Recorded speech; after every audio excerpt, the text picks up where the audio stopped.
Сәлем достар, каналыма қош келдіңіздер. Бүгін отбасымызбен күніге дерлік жеуге дайын, яғни ең сүйікті сорпаларымыздың бірі қызанақты сорпаның рецептімен бөліспекшімін. Ал егер сіздер менің каналыма жазылмаған болсаңыздар, міндетті түрде тіркеліңіздер және де колокольчикті басып қойыңыздар. Жаңадан жүктелген видеолардан хабардар болып отырасыздар.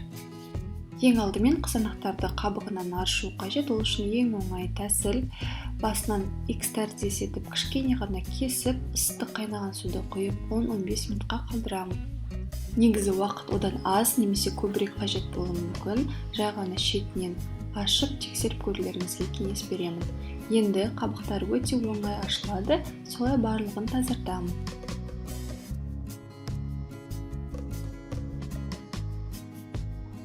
Енді блендерге салуға ыңғайлы етіп бөлшектерге бөлемін. Әрине артық керек емес жерлерін пышақпен кесіп алып тастауды ұмытпаңыздар. Егер блендер болмаса, үкіштен де өткізуге болады деп ойлаймын, бірақ мен олай жасап көрмедім. Маған блендер ыңғайлы, осылай оңай және тез.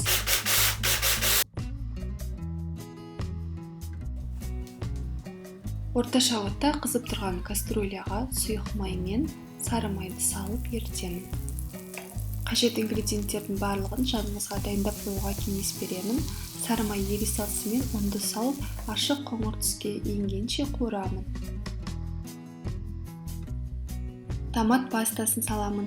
Екі масса бір-бірімен жақсылап араласқанына көзім жеткен кезде жаңа блендермен езіп, дайындап қойған қызанақты құямын. Енді бұрқырап қайнағанға дейін жеткіземін. Солай қайнай бастағанда тағы да қосымша 3-4 минуттай отта ұстаймын.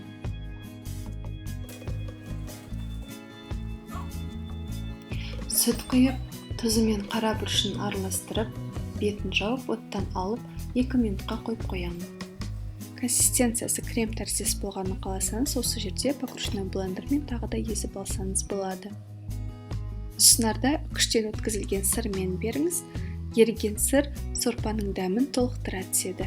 Лайк басып, комментарий қалдырыңыз. Маған сеніп, менімен бірге болғандарыңызға рахмет.